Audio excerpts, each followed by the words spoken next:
नमस्कार, मी सौमित्र पोटे. मित्र म्हणे आरोग्यामध्ये मी तुम्हा सगळ्यांचं स्वागत करतो. आज अतिशय महत्त्वाचा विषय, आपल्या दैनंदिन जगण्याचा विषय घेऊन मी आलोय. अर्थात आपण नेहमी असेच विषय घेत असतो, पण आज विषय आहे केसांचा.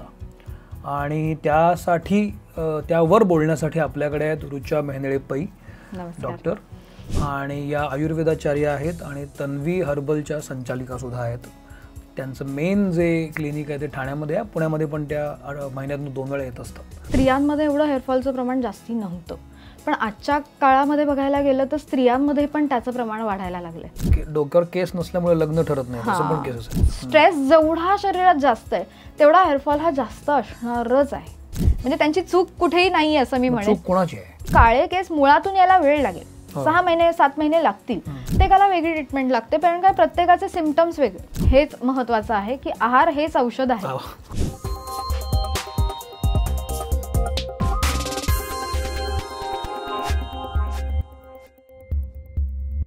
तर आज आयुर्वेद काय सांगतं केसांबद्दल, केसांची निगा कशी राखायची, काय करायला पाहिजे, काय नाही करायला पाहिजे, असा सगळा गोषवारा घेऊन आपण आज बोलणार आहोत. 10 वर्ष ते प्रॅक्टिस करतात, त्यामुळे त्यांच्याकडे खूप सांगण्यासारखं असेल अशी आशा करतो. तर तुम्ही आरोग्यमध्ये आला त्याबद्दल खरंच तुमचं स्वागत. आणि ही एक छोटीशी भेट आमच्याकडून थँक्यू सो मच स्वागतासाठी. अलीकडच्या काळामध्ये जेव्हा मी आजूबाजूला पाहत असतो तेव्हा केसांचे प्रॉब्लेम्स प्रत्येकाला असतात. म्हणजे आता जवळपास 10 माणसांच्या मागं 6 माणसांना केसांचे काहीतरी प्रॉब्लेम्स आहेत. गळण्याचे असतात, कोंड्याचे असतात, केस पांढरे होण्याचे असतात, अनेक असतात.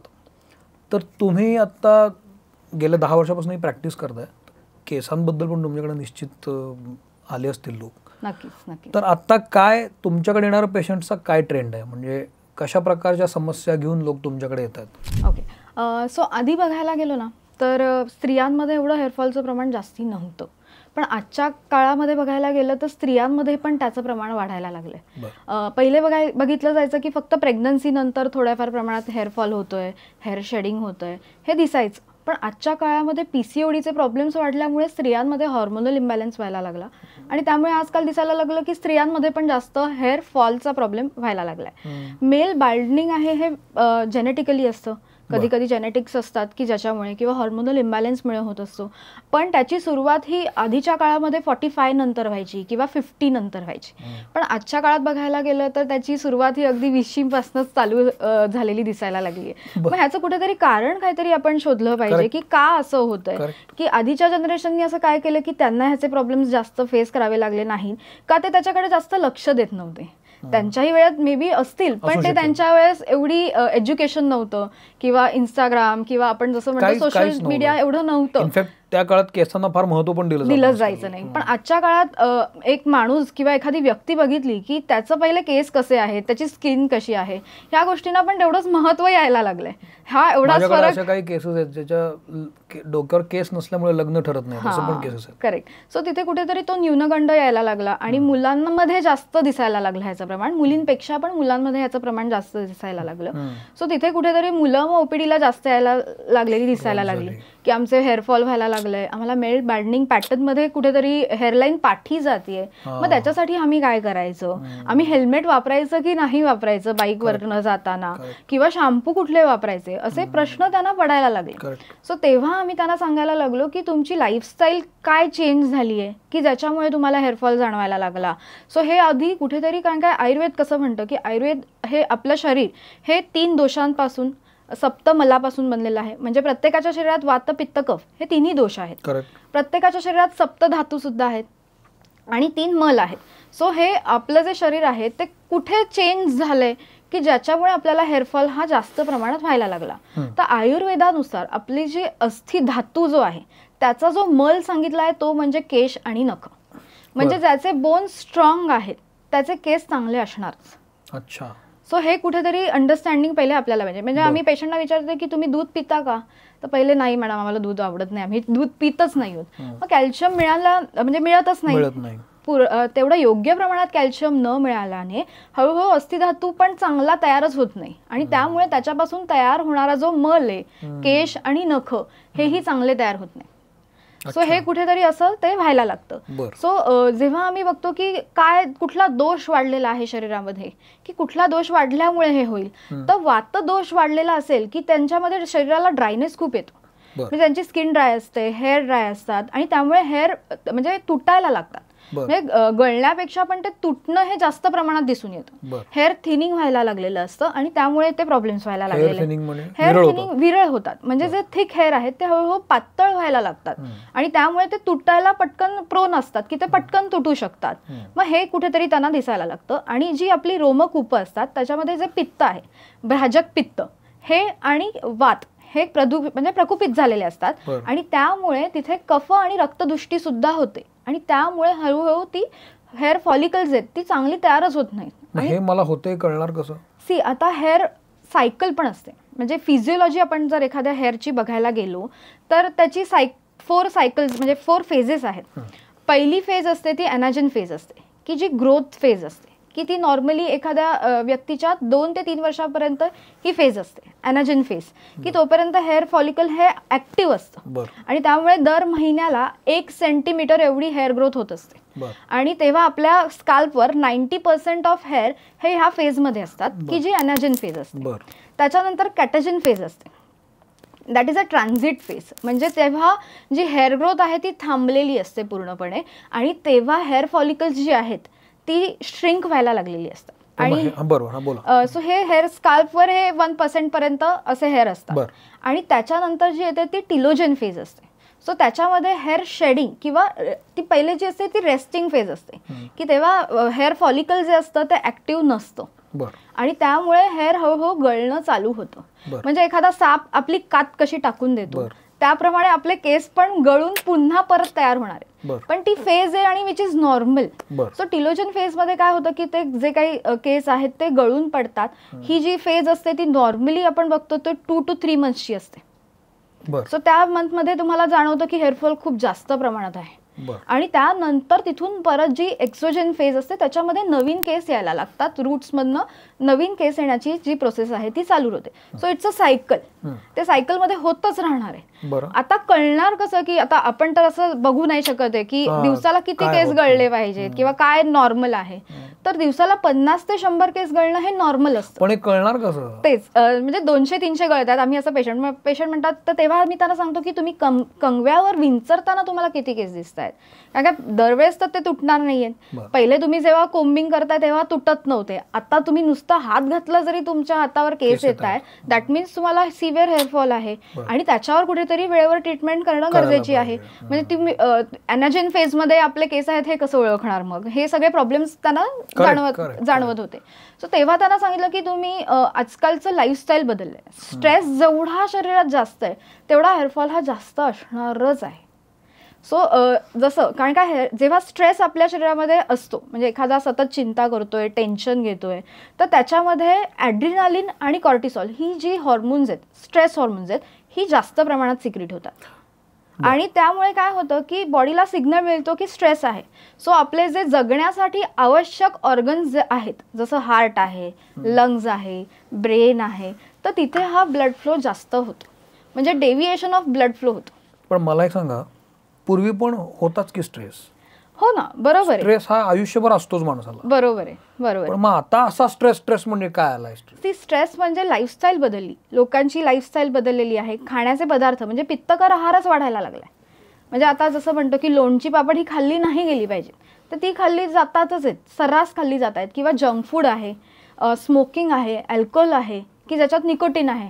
सो ते काय करतं तर व्हॅझोकॉन्स्ट्रिक्टर आहे ते. सो ब्लड फ्लो हा हेल्थ म्हणजे स्काल्पपर्यंत जाणारच नाही. जर हे यूज सारखं होत असेल तर हे होणार नाहीये. सो स्ट्रेस असेल, जेव्हा ब्लड फ्लो शिफ्ट होतो तेव्हा रूट्समधनं, केसांच्या रूट्समधनं ऑक्सिजन आणि न्यूट्रिशन मिळणार नाही, कारण का तिथपर्यंत रक्तच पोचत नाहीये. सो त्यामुळे हेअर ग्रोथ चांगली होणारच नाही, नवीन चांगला केस तयार होणार नाही आहे. जसं आपण झाड कसं म्हणतो की त्याची छाटणी करावी लागते, त्याला चांगलं पाणी घालावं लागतं, खत पाणी घालावं लागतं आणि मग तो चांगला तयार होईल. म्हणजे आता तुमच्याकडे ज्या केसेस येतात तुम्ही ते सुरुवातीला छान सांगितलं की बऱ्याच लोकांचे इश्यू असतात, हेल्मेट पासून कशामुळे केस गळतात कळत नाही. बरोबर. तर तुम्ही सजेस्ट काय कराल की काय केल्यामुळं बाबा किमान ही ग्रोथ चांगली येते किंवा सायकल ती नीट होते? ओके, सो माझ्याकडे जेव्हा पेशंट्स येतात तर तेव्हा त्यांना मी काय सांगते की तुमचं लाईफस्टाईल पहिले आपल्याला बदलावं लागेल. कारण का पहिले नाडी परीक्षण मी करते. त्यांचं नाडी परीक्षण केल्यावर त्यांच्या शरीरात कुठला दोष वाढलाय. आता वात वाढला असेल तर त्यांचे ड्राय हेअर असतील, तुटणारे हेअर असतील, त्यांना हे प्रॉब्लेम्स होतात. पित्त वाढलं असेल तर त्यांना स्काल्पमध्ये खूप इचिंग, म्हणजे इचिंगपेक्षा पण जळजळ होत असते स्काल्पमध्ये. आणि त्यांचे केस, म्हणजे पित्त प्रकृतीचे जे पेशंट्स असतात त्यांची जी केसांची पिंगट रंगाचे असतात त्यांचे केस थोडे. आणि जे वात प्रकृती त्यांचे कर्ली हेअर असतात, थोडेसे दाट असतात खूप जास्त प्रमाणात. आणि कफ प्रकृतीचे जे असतात त्यांच्यामध्ये इचिंग म्हणजे डॅन्ड्रफचे प्रमाण हे जास्त प्रमाणात दिसून येतं. सो हे प्रकृतीप्रमाणे त्यांचं आपण नाडी परीक्षण करतो की काय वाढलंय, काय कमी करणं गरजेचं आहे, त्याचं नक्की कारण काय आहे. एखाद्याचा स्ट्रेस असेल, एखाद्याचं जेनेटिकली असेल, एखाद्याचं असेल की तो स्मोकिंग किंवा अल्कोहोल कन्झम्पशन त्याचं जास्त आहे. सो रिझनिंग प्रत्येकाची वेगळी, प्रत्येकाचं सेम कारण म्हणजे प्रत्येकाचं स्ट्रेस हे कारण नसणार, असू शकतच नाही. सो त्याच्याशी आपण प्रत्येकाचं ते बघितल्यावर आपल्याला कळायला लागतं. मला तुम्ही एखादं उदाहरण सांगा ना, तुमच्याकडे आलेली ही एक केस होती आणि मग तुम्ही त्याला काय सांगितलं आणि मग ते कसं ते माझी एक फॉरेनची म्हणजे USA ची पेशंट होती. तिने मला ऑनलाईन कन्सल्ट केलेलं होतं. तिचं तर मी नाडी परीक्षण पण केलं नव्हतं. तिला मी कॉम्बिनेशन, आपली सत्व पद्धतीने बनवलेली औषधं असतात आणि त्याचं कॉम्बिनेशन मी तिला लिहून दिलं. लेप चिकित्सा असते आपल्याकडे, ती तिला सांगितली की तिला आठवड्यातनं तो एकदा लेप लावायचा असतो आणि तिला सांगितलं की हे तू फक्त फॉलो करत राहा. सो तिने मला सांगितलं, एका महिन्यात तिने मला मेसेज केला की माझा 90% ऑफ हेअरफॉल थांबलाय. सो ती म्हणाली की मी एवढं सगळं म्हणजे सगळं ट्राय केलेलं होतं, इकडच्या डॉक्टरांना पण मी दाखवलेलं होतं, पण माझा हेअरफॉल काही मात्र थांबत नव्हता. सो तिच्या सिरम फेरॅटिन लेवल्स किंवा विटॅमिन D, B12 किंवा ह्या सगळ्या चेक केल्या, कॅल्शियम लेवल किती आहेत, तर त्या नॉर्मली थोड्या लोच असतात. सगळेच ब्लड टेस्ट केले की आपल्याला ते लोच मिळणार आहे. असं काय खूप वेगळे, प्रत्येकाचे काउंट्स थोडेफार प्रमाणात कमीच येतात आजकाल. मग त्याचं कुठेतरी तिला सांगितलं की ह्याच्यासाठी तुला प्राणायाम करणं पण तेवढंच गरजेचं आहे, ऑक्सिजन लेवल्स तुझ्या शरीराला चांगल्या मिळणं गरजेचं आहे, डिटॉक्सिफिकेशन होणं गरजेचं आहे. सो त्याच्यासाठी तिला पोट नीट साफ होणं गरजेचं आहे. जर तिचं पोटच साफ होत नसेल तर तिचं रक्त शुद्ध होणारच नाहीये. सो त्याच्यासाठी तिला ती ट्रीटमेंट दिली गेली आणि तेल लावायला तिला आठवड्यातनं एकदा सांगितलेलं होतं. तेल लावणं हे खूप महत्वाचं आहे. ऑइलिंग हे खूप महत्वाचं आहे आणि त्यामुळे हेअर ग्रोथ चांगली होण्यासाठी मदत होत असते. तेल लावणं फार महत्वाचा फॅक्टर तुम्ही सांगितलं. त्याबद्दल अनेक शंका कुशंका लोकांच्या मनात असतात. एकीकडे आपल्यावर संस्कार आहेत तेल लावण्याचे आणि आता असं म्हटलं जातं की तेल लावू नका, आंघोळ करायच्या आधी तेल लावायची गरज नाही, रात्री तेल लावू नये, मुळात तेल कुठलं लावायचं की नाही, असे अनेक इश्यूज आहेत. बरोबर, तुम्ही काय सांगाल? आयुर्वेदानुसार तेल लावणं हे महत्वाचं आहेच आहे. जसं आपण कसं म्हणाल की ते बीज आहे, त्याला तेल लावलं की ते उगणार आहे व्यवस्थित, त्याच्यातनं जो काही केस तयार होणार आहे तो चांगला तयार झाला पाहिजे. तो लहान असतानाच त्याच्यावर आपण जर संस्कार केले तर तो वाढताना चांगला वाढेल. एखाद्याचे पूर्वीच्या काळी आपण बघायचो की वेण्या ह्या केवढ्या मोठ्या असायच्या स्त्रियांच्या, त्याही तेल लावतच होत्या. आजकाल आपण सगळं केमिकल्स वापरायला लागलो, शॅम्पूज वापरायला, कारण का जुन्या काळामध्ये रिठा, शिकेकाई ह्याच्यापासून शॅम्पू वापरले जायचे, पण तेव्हाही लोकांचे केस चांगले होतेच. पण आजकाल पाणी पण तितकंच घाण येतंय किंवा हार्ड वॉटर असेल तर त्यांनीही हेअरफॉल होतोय. सो कुठेतरी आपल्याला पाणी बदलता येणार नाहीये. सो आपल्याला काय करावं लागले, आपल्या ट्रीटमेंट्समध्ये फरक करावा लागणार आहे की आपल्याला आधीचे जे ट्रीटमेंट्स आहेत तेच आपण आत्ताही वापरून चालणार नाही. तर ती औषधांमध्ये आपण ती बदल सत्व पद्धतीने तयार केली की रक्तात जलद मिसळली गेली पाहिजेत आणि रिझल्ट पण तेवढेच फास्ट आले पाहिजेत. कारण का लोकांकडे आज पेशन्स नाही आहेत की मी सांगितलं की 6 महिने तुम्ही करत राहा, हा लेप 6 महिने लावा, तर त्यांना ते एवढा पेशन्स लेवल नसतं, झेपत नाही.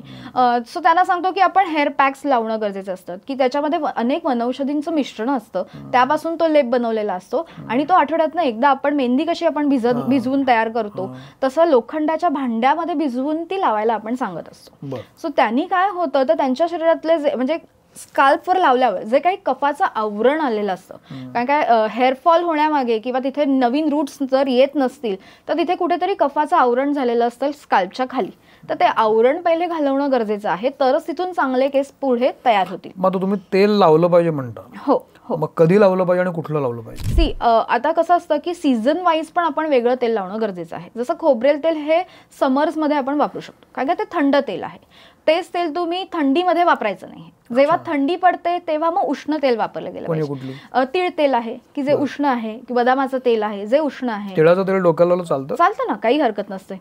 आणि त्याचप्रमाणे ही जी ऑइल्स आहेत आपण ती वापरू शकतो. सो ती स्ट्रेंथ मिळण्यासाठी केसांना टिकणं गरजेचं आहे. ते थिन नाही झाले पाहिजेत, तेवढे जाड राहिले पाहिजेत, म्हणजे ते तुटणार नाही, ब्रेकेज त्याचं होणार नाही. आणि त्यासाठी आपण कधी कधी काय म्हणतो की घरी जर तुम्ही तेल बनवत असाल तर आपण त्यांना सांगतो की त्याच्यामध्ये कढीपत्ता घाला. तेल म्हणजे कसं करायचं त्याची एक प्रोसेस असते. तेल घ्यायचं, कोकोनट ऑइल मध्ये थोडेसे कढीपत्ता घालायचा असतो. त्याच्यानंतर कोकोनट ऑइल म्हणजे प्रॉपर कोकोनट की बाजारात मिळतं ते कोकोनट घेतलं तर चालतं? बाजारात घेतलेलं पण चालू शकतं, असं काही प्रॉब्लेम. पॅराशूट वगैरे चालतं? पॅराशूट खाण्याचं पण चालतं. म्हणजे आम्ही काय सांगतो, जी नॅचरल गोष्ट आहे, जसं ब्लड सर्क्युलेशन मध्ये गेल्यावर तुम्हाला काही त्रास होणार नाही अशी गोष्ट तुम्ही कुठली, बिकॉज स्काल्पला पण पोर्स आहेत आणि त्याच्यामध्ये तुम्ही जे टाकणार आहात ते ब्लड स्ट्रीम मध्ये जाणारच आहे. जसं आपण स्किनला पण कुठलंही लावलं, क्रीम लावलं तरी ते ब्लड स्ट्रीम मध्ये जाणार आहे. ती प्रोसेस काय? तेल घ्यायचं, त्याच्यामध्ये कढीपत्ता घालायचा, थोडासा आवळा किसून घालायचा, त्यानंतर त्याच्यामध्ये कांद्याचा रस सुद्धा घालायचा, बिकॉज सल्फर आहे कांद्यामध्ये. सो त्याच्याने पण हेअर ग्रोथ होण्यासाठी थोड्याफार प्रमाणात. सो ते मिक्स करून थोडं ऑइल जे आहे ते गरम झालं की ते गाळून घ्यायचं सगळं त्याच्यातलं, आणि ते तेल आहे ते 2 दिवस तसंच ठेवायचं. आणि त्या 2 दिवसानंतर आपण हे ऑइल वापरू शकतो. त्याच्यात थोडं मेथी पण आपण वापरू शकतो. मेथीचे दाणे आहेत की जे हॉर्मोनल इम्बॅलन्स जो आहे तो कंट्रोलमध्ये ठेवण्यासाठी पण ते मदत करत असतं. सो ह्या गोष्टी वापरून मग आपल्याला हेअरफॉल साठी ते वापरू शकतो. ते तेल वापरल्यामुळे चांगली हेअर ग्रोथ चांगली होण्यासाठी हेल्प होते. म्हणजे आपण बघितलेलं आहे पेशंट्स मध्ये पण, बिकॉज तेही करतात हे सगळं, बिकॉज त्यांना आपण हे सांगितलेलं असतं की तिथला ब्लड फ्लो हा मेनली वाढवला गेला पाहिजे.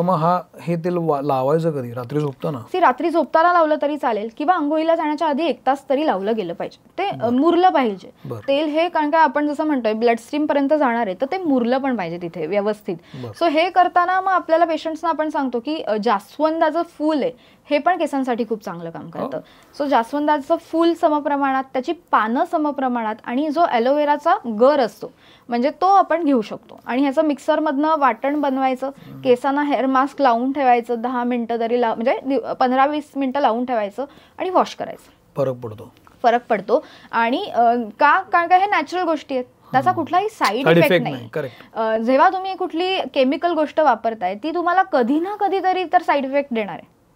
पण आयुर्वेदिक गोष्टी ज्या असतात त्या तुम्हाला कुठलाही साईड इफेक्ट न देता तेवढाच गुण पण तेवढाच देतात त्या. म्हणजे असं नाही होत की पेशंट वापरतात आणि गुण नाहीये तर त्यांना तेवढाच गुण मिळतोय. जनरली गुण यायला किती वेळ लागतो? फॉर एक्झाम्पल तुम्ही तेल सांगितलं, ते तेल करून मी लावायला लागलो, ते आठवड्यात किती वेळा लावायचं? आठवड्यात एकदाच लावायचं एकदम. मग याला गुण यायला किती वेळ लागतो? 3 मंथ्स तरी आपण धरतोच, बिकॉज जसं शरीरामधले सप्तधातू आहे प्रत्येक धातूपर्यंत ते गेलं पाहिजे. आणि म्हणून त्याला आपण म्हणतो की 3 महिने तरी आपण द्यायला पाहिजेत. की एखाद्या गोष्टीला असं जर जो इन्स्टंट गुण असेल तर तो टिकणार पण लॉंग लास्टिंग नसणार आहे. जर तुम्हाला लॉंग लास्टिंग गुण हवा आहे तर तेवढी मेहनत पण त्याच्यावर घेणं गरजेची. सो आपण त्यांना हे सांगतो आणि पेशंट छान करतातही. म्हणजे आजच्या काळात असं नाही होत की मी जर लेप लावायला सांगितला तर पेशंट म्हणतात आम्ही लावू, काही प्रॉब्लेम नाही. व्यवस्थित पेशंट करतात ते. आणि नीट डाएट पण आपण त्यांना सांगतो की आहारात तुम्ही काय घ्या, कारण का रक्तातून जे मिळणार आहे, म्हणजे एखाद्याचं पोट साफ होत नाहीये तर त्याला हेअरफॉल होणार आहे, बिकॉज त्याच्या शरीरात पचन नीट होत नाहीये, न्यूट्रिएंट्सचं ऍब्झॉर्प्शनच होत नाहीये. तर त्याला मिळणार काय आहे त्याच्यात? म्हणजे फक्त आपण सप्लिमेंट्स बाहेरून घेतोय आणि म्हणून हेअर ग्रोथ होणार नाहीये. पचन सुधारलं तर नक्की हेअर ग्रोथ पण होईल. याच्यामध्ये तुम्ही आता फार महत्वाचा मुद्दा सांगितलात की आहार. हो. तर जनरली केसांची वाढ व्हावी किंवा केस हेल्दी असावेत म्हणून काय आहारात काय समाविष्ट केलं पाहिजे मुद्दाम असं तुम्हाला वाटतं? आहारामध्ये अस्थिधातू पोषक आहार आपण घेणं गरजेचं आहे. सो अस्थिधातू पोषक म्हणजे त्याच्यात कॅल्शियम जास्त मिळेल असा सगळा आहार आपला असला पाहिजे. मग त्याच्यामध्ये दूध येतं, दुधाचं 1 ग्लासभर सकाळी उठल्यावर दूध घेणं, किंवा ओमेगा 3 फॅटी ऍसिड्स ज्याच्यात जास्त आहेत, जसं अक्रोड आहेत, बदाम आहेत किंवा नट्स आहेत, त्याचं प्रमाण आपल्या आहारात जास्त असणं. त्याच्याप्रमाणे अळशी आहे की अळशीचा पण आपण आहारात समावेश करणं. अळशी जवस जसं म्हणतो आपण, तर तेही आपण आहारात घेणं गरजेचं आहे. सो आहारामध्ये आपण बघायला गेलो ना तर पेशंटना आम्ही सांगतो की तुमच्या आहारामध्ये लोणचं, पापड हे अवॉइड करा, दही हे अवॉइड करा खाण्यामध्ये. अभिषंधी आहेत, कारण काय स्त्रोतोरोध निर्माण होतो. थोडं सुद्धा हे चालत नाही, खाऊ नये. ताक चालेल, ताकाला काही थोडं घ्यायला काही प्रॉब्लेम नसतो, पण काही पेशंट अगदी रोज घेतात. तर त्यांना आम्ही सांगतो की तुम्ही रोज नाही घ्यायचं, कधीतरी घेतलं तर त्याला काही प्रॉब्लेम नाहीये. आणि आपण त्यांना काय सांगतो की आहारामध्ये घेताना काळे तीळ आणि खोबरं हे रात्री झोपताना थोड्याफार प्रमाणात खायचं. सो हेअर ग्रोथ नीट व्हायला तुम्हाला त्याने हेल्प होणार आहे. आणि जेवण बनवताना जे तेल वापरायचे ते खोबरेल तेलाचं पण तुम्ही वापरू शकता, बिकॉज आपण फक्त बाहेरून लावतोय, पण मुळातून ते आतून पण जाणं गरजेचं आहे. सो तेच तुम्ही तेल जे आहे ते खाणं जेवण बनवताना फोडणीला सुद्धा ते वापरायला काही हरकत नसते. ओके, म्हणजे मी 2 प्रश्न आहेत. मग अशी बोलतो, तुम्ही म्हणालात की आयुर्वेदाचे साईड इफेक्ट्स नसतात, पण बाहेर आपण ज्या गोष्टी करतो त्याचे साईड इफेक्ट्स असू शकतात. बाहेरच्या गोष्टींवर मी येणार आहे. त्यापूर्वी स्त्रियांचे जे इश्यूज असतात, स्त्रियांचे वेगळेच इश्यू असू शकतात. मे बी जे पुरुषांचे तुम्ही मला सांगितले तसे स्त्रियांचे आणखीच वेगळे इश्यू असतात. ते काय असतात आणि कशा प्रकारचे त्याच्यावर उपचार आहेत? सो नॉर्मली होतं काय की शरीरामध्ये जेव्हा जसे हॉर्मोनल इम्बॅलन्स स्त्रियांच्या शरीरात व्हायला लागतो, तेव्हा त्यांना जास्त प्रमाणात हेअरफॉल दिसायला लागतो. जसं PCOD आहे, थायरॉइडचं आहे, की ह्या केसेसमध्ये आम्हाला दिसतं की त्यांना हेअरफॉल हा आहेच आहे. सो हा डिसीजशी रिलेटेड हेअरफॉल आहे की त्यांचे काउंट्स नॉर्मलला आले किंवा हॉर्मोनल इम्बॅलन्स आहे तो नॉर्मलला झाला तर त्यांचा हेअरफॉल पण प्रमाण कमी होऊ शकतो. जसं प्रेग्नन्सी नंतर पण जास्त प्रमाणात हेअरफॉल दिसून येतो. सो तेव्हा काय होतं की प्रेग्नन्सीमध्ये बाळाचं संरक्षणासाठी इस्ट्रोजन लेवल्स शरीरात जास्त असतात आणि अँड्रोजन्स म्हणजे मेल हॉर्मोन्स हे कमी असतात. पण डिलिव्हरी नंतर त्याच्या उलट होतं, इस्ट्रोजन लेवल्स कमी होतात आणि अँड्रोजन्स लेवल वाढायला लागतात. जेव्हा आपल्या शरीरात अँड्रोजन लेवल्स म्हणजेच टेस्टोस्टेरॉन हे जे आहे ते वाढायला लागलं की आपल्या शरीरामध्ये हेअरफॉल हा जास्त प्रमाणात स्त्रियांमध्ये दिसायला लागतो. त्यामुळेच PCOD मध्ये पण टेस्टोस्टेरॉन वाढलेलं असतं आणि त्यामुळेच त्यांच्यामध्ये हेअरफॉलचं प्रमाण पण जास्त दिसून येतं. सो ह्याच्यासाठी त्यांना सूर्यनमस्कार करणं, हॉर्मोनल इम्बॅलन्स आहे तो करेक्ट करणं हे खूप महत्वाचं आहे. हॉर्मोनल इम्बॅलन्स आपल्याला करेक्ट करता येतो? हो, का नाही, इमोशन्सवर डिपेंडंट आहे. कारण तुम्ही आपली ग्लँड्स ज्या आहेत ह्या सगळ्या इमोशन्सवर डिपेंडंट आहेत. पिट्युटरी ग्लँड आहे की how you are feeling right now, ह्याच्याने पण तुमच्या शरीरावर खूप परिणाम होतो. सो त्याच्यासाठी सूर्यनमस्कार का करायचे की त्याने आपल्या शरीरामधलं हॉर्मोनल इम्बॅलन्स, कारण काय प्रत्येक पोझिशन आपण करत असतो त्याच्यामध्ये की जी गरजेची, की जी मे बी वेगळ्या एक्सरसाइज मध्ये सगळ्या नाही होणार, तुमची एखादी मिस होईल, पण सूर्यनमस्कार मध्ये अशी प्रत्येक पोझिशन आहे की आपण ती करत असतो, आवश्यक आहे ती. आणि ओटी पोटावर प्रेशर आलं की मग हळूहळू हॉर्मोन सिक्रेशन्सला हेल्प होत असते. जसं पूर्वीच्या काळी जात्यावर स्त्रिया दळण दळायच्या तेव्हा त्यांचं ते दळणं जोर लागायचं. सो तेव्हा त्यांचे हॉर्मोन्स एवढे स्ट्रॉंग होते की त्यांना हे सगळे प्रॉब्लेम्स कधी झालेच नव्हते. की तेव्हाच्या काळातल्या स्त्रियांना एवढे प्रॉब्लेम्स नव्हते.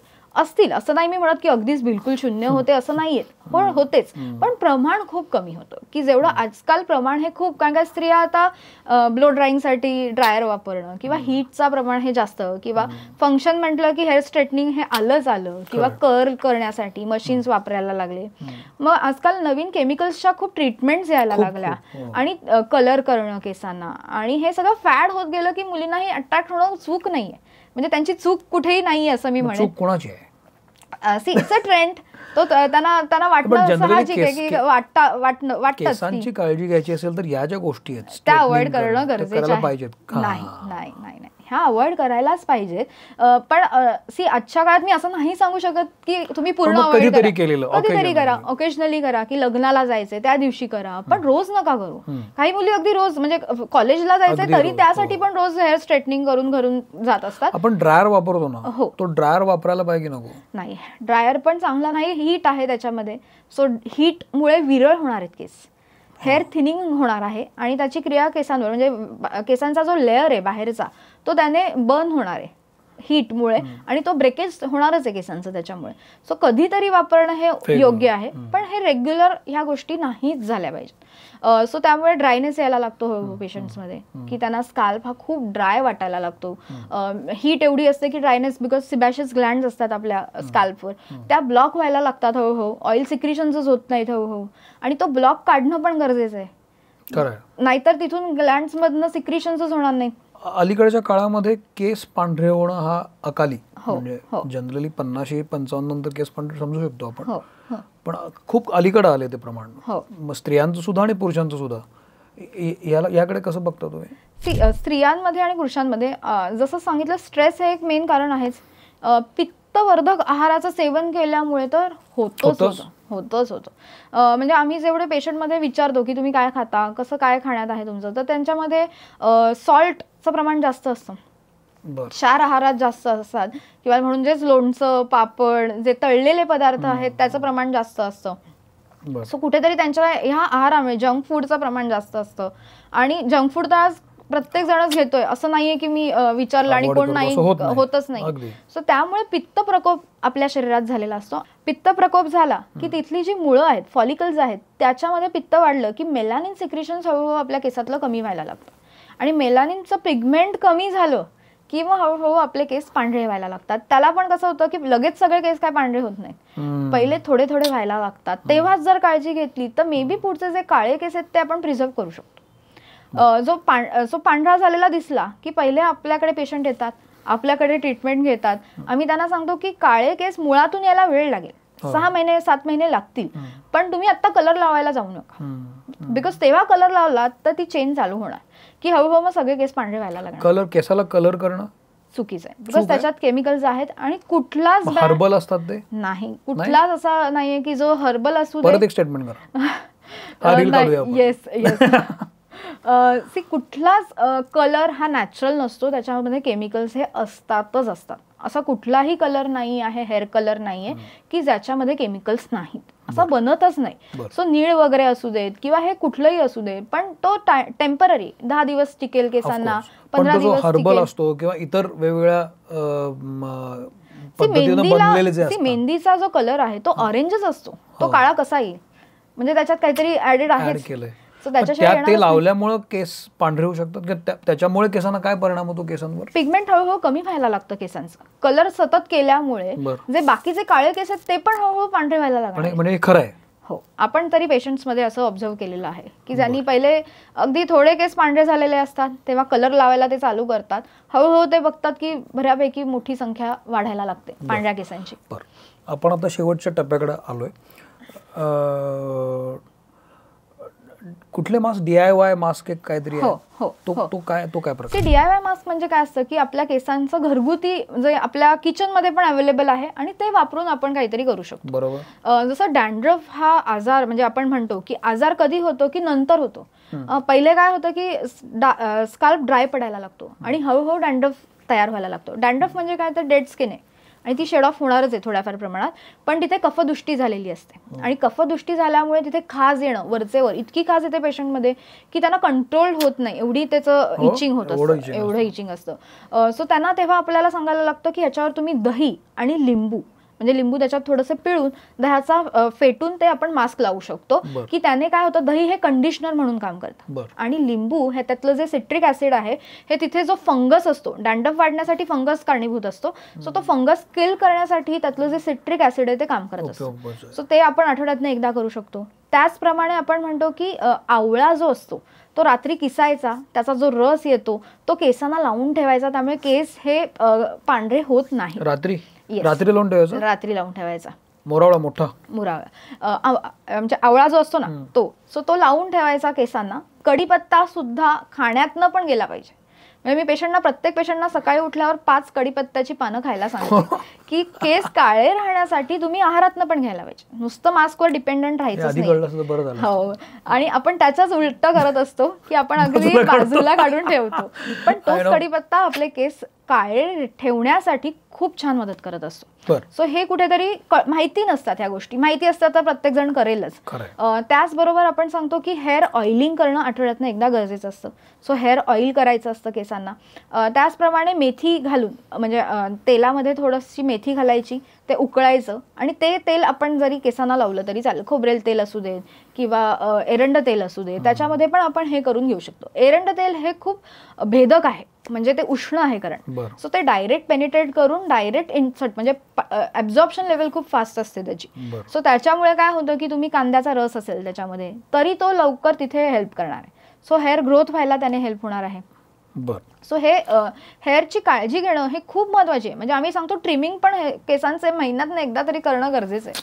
लोक तेही करत नाहीत. म्हणजे स्त्रियांमध्ये आपण बघून येतो की तेही करायला विसरलेले असतात. सो हेअर ट्रिमिंग करणं, बाहेर जातो तेव्हा हेअर कॅप घालणं, UV रेज पासून आपल्या केसांचं संरक्षण करणं ही पण तितकीच गरज आहे. ओके. एक मध्ये एका वाचकांनी मला असं विचारलं होतं, आमच्याकडे जे मेल येतात त्याच्यामध्ये, की आंघोळ केल्यावर डोक्याला तेल लावायचं की नाही. अंघोळ केल्यावर तेल लावू शकतो, दिवसभर राहतं आणि त्याला काही प्रॉब्लेम नसतो. कंडिशनर सारखं ते काम करतं. अच्छा. बिकॉज शॅम्पू मध्ये हार्डनेस असतात. सो कुठलाही शॅम्पू वापरल्यानंतर आपले केस हे ड्राय पडणारच आहे. आणि आधी कधी कधी काय होतं, पेशंट काय सांगतात की केस त्यांचे नीट धुतलेच जात नाही. म्हणजे पूर्ण शॅम्पू त्यांच्या केसातला पूर्ण निघालेलाच नसतो आणि त्यामुळे पण त्यांना डॅन्ड्रफ होत असतो. अरे बरं, असं पण होतं. असंही होतं. सो त्यांना नीट सगळा नीट शॅम्पू आपल्या केसातनं गेलाय की नाही हे बघणं पण गरजेचं आहे. आणि शॅम्पू मी काय सांगते की त्यांना 3 महिन्यानंतर तुमचा शॅम्पू बदलत राहा. अच्छा. कंटिन्युएशन मध्ये तोच वापरू नका, कारण काय केमिकल्स आहेत शेवटी ती. लॉंग टर्म पर्यंत कुठलंही केमिकल आपल्या ब्लड स्ट्रीम मध्ये जात आहे ते चालणारच नाही आपल्याला. पण मग तुम्ही जसं हेअर कलर्स बद्दल सांगता, हर्बल असलं तरी त्यात कलर्स हे असतात, केमिकल्स, तसे शॅम्पूज जे असतात हर्बल असतात किंवा इतर वेगळ्या पद्धतीचे असतात, त्यात पण केमिकल्स असतात. थोड्याफार प्रमाणात हार्डनर हा वापरलाच जातो. म्हणजे असा कुठलाच शॅम्पू नाहीये की विदाउट केमिकल बनलाय. मग कुठला वापरायचा शॅम्पू? जनरली ज्याच्यात केमिकल्सचं प्रमाण त्यातल्या त्यात कमी आपण ते वापरू शकतो. जसं शिकेकाई आहे, रिठा आहे, ह्यापासून बनवलेले जे शॅम्पूज आहेत तर ते वापरू शकतो. पण ते त्याच्यात थोडाफार हार्डनर असेल तर नंतर केस हे कंडिशनर लावणं भाग पडतं, कारण का त्याच्याशिवाय केस सॉफ्ट नाही राहणार आहेत. सो कंडिशनर लावला की सॉफ्ट थोडे दिवस तर राहतात ते, पण त्याच्यानंतर त्याचे पण साईड इफेक्ट्स मिळायला लागतात. कंडिशनर लावल्याचे सुद्धा तेव्हा ते सॉफ्ट दिसतात, पण नंतर परत आपल्याला साईड इफेक्ट मिळतात. बरं, तुमच्याकडे तुम्ही 10 वर्षाची प्रॅक्टिस करताय, त्याच्यामध्ये 2 चॅलेंजिंग केसेस अशा कुठल्या होत्या का, एक स्त्रीच्या आणि एक पुरुषाच्या? ओके. केसांबद्दल, की तुम्हाला हे ट्रीट करणं म्हणजे चॅलेंज होतं आणि तुम्ही ते केलं? सो माझी एक पेशंट होती, यंग होती, 3 महिने आधी व्यवस्थित ती येत होती माझ्याकडे. तिला ॲलोपेशियाचा पॅच होता. काय एज होतं तिचं? होतं 22 ते 23 वर्षाची ती होती. आणि त्याला ॲलोपेशियाचा पॅच म्हणजे ह्याला इंद्रलुप्त असं आयुर्वेदात म्हणतात. म्हणजे काय असतं इंद्रलुप्त? म्हणजे तिथे चाई पडते. सो तिथे कॉइन तयार होतं एखादं, किंवा तिथे हेअर ग्रोथ पूर्ण बंद होऊन जाते. तर ती घाबरली की अरे बापरे, आता मला असं झालंय, आता काय होईल, मला पूर्ण पॅच पडत जाणार आहेत का ह्याचे, कारण का त्याचे पॅच हळूहळू वाढायला लागतात. तिला मी म्हटलं तू काही घाबरू नकोस, तू 15 दिवस फक्त हे नीट कर, आपण 15 दिवसांनी बघूयात कसं होतंय. ती 15 दिवसानंतर माझ्याकडे आली आणि तिला बेबी हेअर्स दिसायला लागलेले.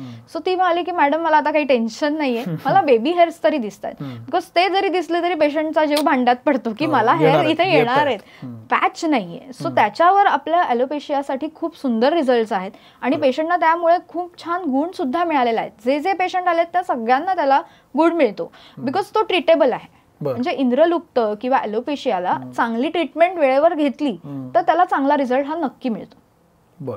तसंच दुसरी माझी एक केस होती की तिचा ॲलोपेशियाचाच पेशंट हा दुबईला होता. सो त्यालाही त्याने छान फरक पडलेला होता आणि ती अजूनही घेते. म्हणजे गेली आय गेस ती माझ्या आईकडे ती पेशंट तिच्या मुलाला घेऊन आलेली होती आणि ती अजूनही तिचा मुलगा ती औषधं वापरतोय. So he is using that आणि त्याला त्याच्यानंतर कधीच तो त्रास परत झाला नाही. जनरली आता हेल्मेट सक्ती केली आहे सगळीकडे, तर ते स्त्रियांना पण सक्ती आहे आणि पुरुषांना पण. हेल्मेट वापरल्यामुळे केस गळतात? ऍक्च्युली डायरेक्ट असं नाही होत, पण हेअर थिनिंग व्हायला लागलेलं असतं. So hair fall is a second, म्हणजे एक वेगळा विषय आहे. हेअर थिनिंग हा वेगळा विषय आहे. हेअरफॉल ही फेज आहे, प्रत्येकाला त्यातनं सफर करायचंय आणि प्रत्येकाचेच हेअरफॉल म्हणजे असा कोणीच व्यक्ती नाही की त्याचे केस गळत नाही. त्याचे थोडे ना थोडे फार प्रमाणात गळणार आहेत, पण तिथे नवीन केस येत आहेत. जेव्हा तिथे नवीन केस येणंच बंद होतो तो इश्यू येतो की मग अरे आता इथे नवीन केस आले नाही तर काय करायचं. मग तिथे ते रूट प्रिझर्व राहिलं पाहिजे, फॉलिकल आतलं जे आहे ते नीट मेंटेन राहिलं पाहिजे. तेव्हा हेअर थिनिंग कुठेतरी व्हायला लागतं. म्हणजे तेव्हा केसांमध्ये हेअर थिनिंग हे झालेलं असतं, म्हणजे पातळ व्हायला लागतात केस एकदम आणि तुटतातच. अलीकडच्या काळामध्ये आपण हेअर ट्रीटमेंट करण्यासाठी सलॉनमध्ये पण जातो आणि तिथे पण खूप आश्वासनं दिली जातात की आम्ही अनेक ट्रीटमेंट्स करतो. तर ती किती खरी असतात, त्यावर विश्वास ठेवायचा की नाही, तुमचं म्हणणं काय आहे? त्याच्यात एक तर केमिकल्स आहेत. सो कुठलंही केमिकल हे आपल्याला साईड इफेक्ट हे देणारच आहे आणि तो ट्रेंड आहे.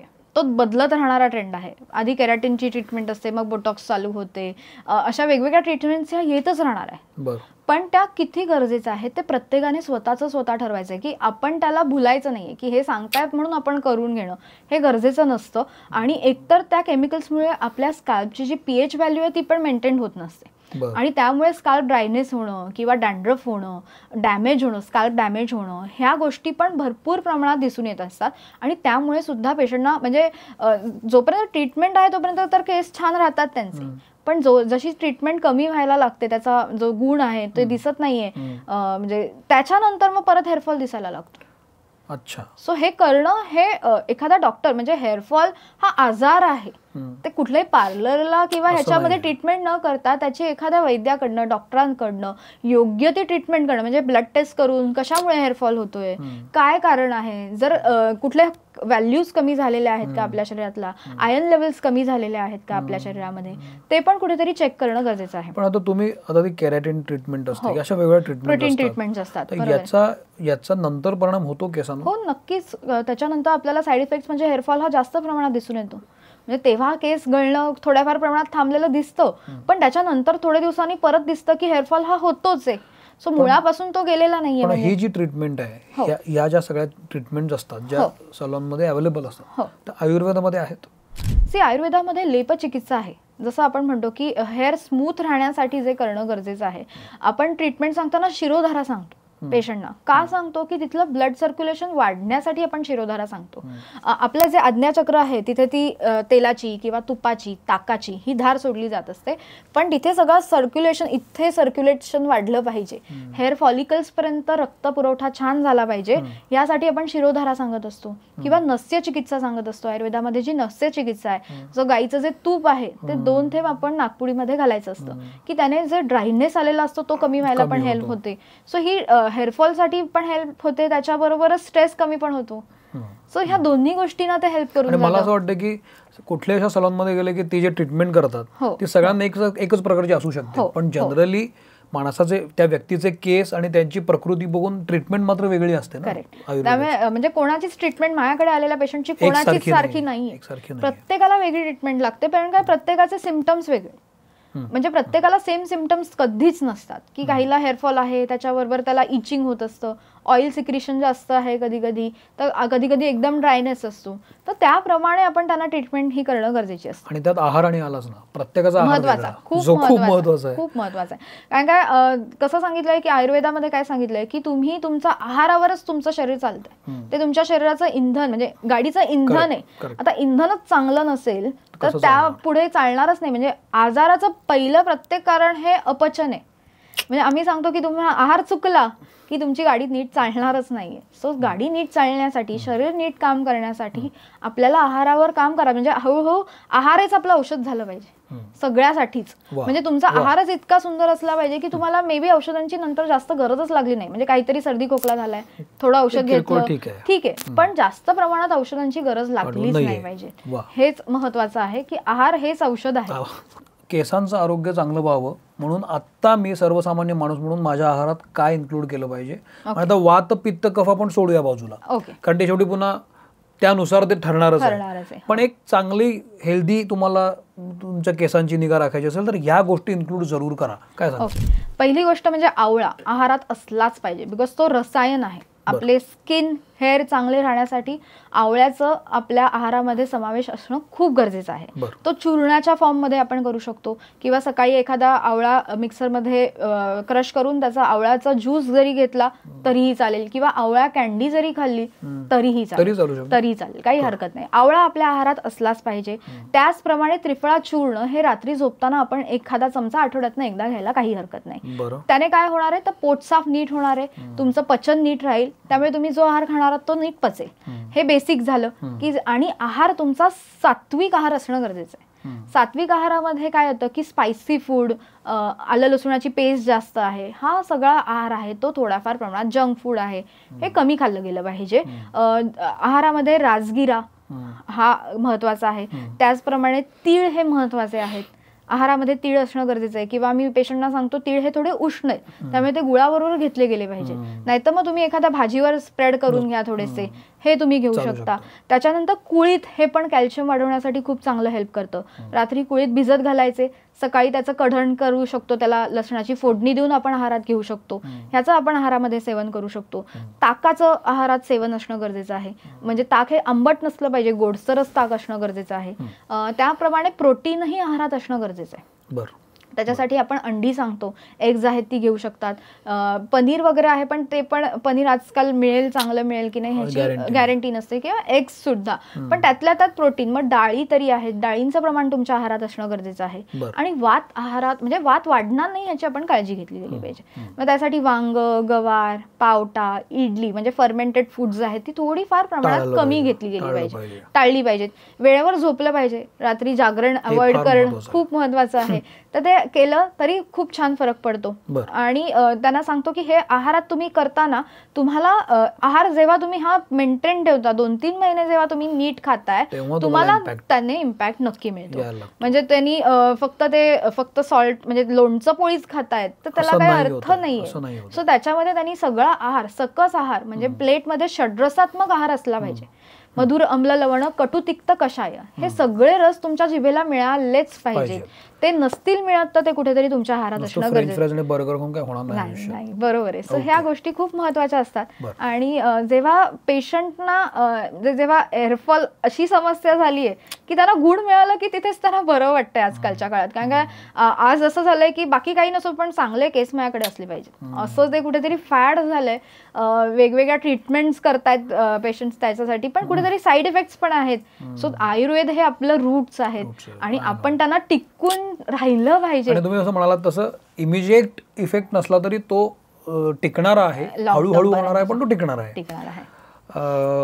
डॉक्टर रुचा, तुम्ही आवर्जून आरोग्यामध्ये आलात, मला खूप बरं वाटलं. खूप महत्त्वाचे विषय तुम्ही सांगितलेत, विषयाचे मुद्दे तुम्ही सांगितलेत, जे खरं तर आपण आपल्या आहारामध्ये आणि आपल्या जगण्यामध्ये आणले पाहिजेत. आता फक्त स्ट्रेस जो मुद्दा आहे तो जे असा असतो की तो सब्जेक्टिव्ह आहे. स्ट्रेस किती घ्यायचा आणि कसा घ्यायचा ज्याच्या त्याच्यावर आहे, पण तो कमी घ्यावा आणि मग तसं झालं तरच हे सगळं नीट मार्गी लागेल. तुम्ही आला त्याबद्दल खरंच थँक्यू. डॉक्टर रुचा यांची सगळी माहिती, त्यांच्या क्लिनिकची सगळी माहिती आपण डिस्क्रिप्शनमध्ये दिलेली आहे. तुम्ही तिथे जाऊन त्यांच्याशी संपर्क साधू शकता, डायरेक्ट त्यांच्याशी बोलू शकता. त्या सोशल मीडियावर पण आहेत, तर त्यावरही तुम्ही बोलू शकता. आणि तुमच्या सगळ्यांचे केस चांगले यावेत तुमच्या डोक्यावर आणि तुम्ही छान दिसावेत असंच मला वाटतं. हा एपिसोड कसा वाटला मला जरूर सांगा. फॉलो करा, चॅनल सबस्क्राईब करा. तुमचे काही शंका असतील तर विचारा, आपण त्या डॉक्टरांपर्यंत पोहोचू शकतो. Thank you very much. Thank you doctor.